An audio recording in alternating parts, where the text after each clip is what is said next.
আজকে ভিডিওর মাধ্যমে আমি এই মানুষটাকে নিয়ে আলোচনা করব। এই মানুষটাকে হয়তো অনেকেই চেনেন কিংবা অনেকে চেনেন না। এই মানুষটার পুরো নাম হলো সম্মানীয় দেবাশিস ধর মহাশয়।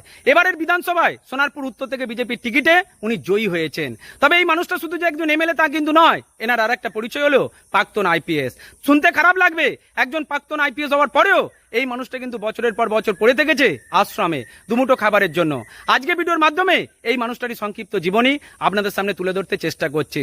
শীতলকুচি ঘটনার পরে 2021 সালে যখন রাজ্যে মুখ্যমন্ত্রী হিসাবে শপথ গ্রহণ করেছিলেন মমতা বন্দ্যোপাধ্যায়, তার থেকে একদিন পরেই এই মানুষটাকে সাসপেন্ড করেছিলেন। শুধু সাসপেন্ড করেই থেমে থাকেননি, এই মানুষটার অ্যালায়েন্স পর্যন্ত বন্ধ করে দিয়েছিলেন।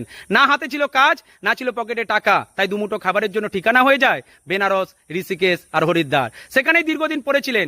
2024 সালে হঠাৎ করেই দিল্লি থেকে ফোন যায়, আপনি বিজেপির টিকিটে ভোটে লড়বেন। তখন না বলার কোনো জায়গা নেই, দেয়ালে পিঠ থেকে গেছে। তাই তিনি 2024 সালে লোকসভাতে ভোটে লড়তে রাজি হয়েছিলেন, কিন্তু ডকুমেন্ট ভেরিফিকেশন প্রবলেমের জন্য তিনি সেই সময় লোকসভাতে লড়াই করার সুযোগ পাননি। তার ঠিক 2 বছর পরে এভাবেই লড়াই করতে করতে 2026-এ উনি ভোটে জিতে এমএলএ হয়েছেন। আর এমএলএ হবার পরে এই মানুষটাই ঘোষণা করেছেন যে এবারের বিধানসভায় আমি হাত পেতে মানুষের থেকে ভোট চেয়েছি, মানুষ আমাকে আশীর্বাদ করেছে, দুহাত ভরে ভোট দিয়েছে, আমি এমএলএ হয়েছি।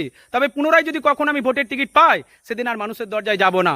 আমি এই 5টা বছর এমন করে কাজ করে দেখিয়ে দেবো যে এমএলএরাও ভালো হতে পারে, এমএলএরাও কাজ করতে পারে। এরকম নেতা আমাদের এই পশ্চিমবাংলার জন্য সত্যি ভীষণ দরকার। আমার এই লাস্টের কথাটা ভীষণ ভালো লেগেছে। প্রতিটা এমএলএ যদি এভাবেই ভাবে যে আমরা 5টা বছর মানুষের এমন করে সেবা করব যে পরবর্তী ভোটের সময় মানুষের দরজায় যাব না, মানুষ আমাদের দরজায় এসে আমাদেরকে ভোট দিয়ে আশীর্বাদ করবে, তাহলেই কিন্তু রাজ্যের ভালো হবে, উন্নতি হবে। আপনিও ভালো থাকবেন স্যার, প্রত্যেকে ভালো থাকবেন, আর এইভাবেই আমার পাশে থাকবেন। জয় শ্রীরাম।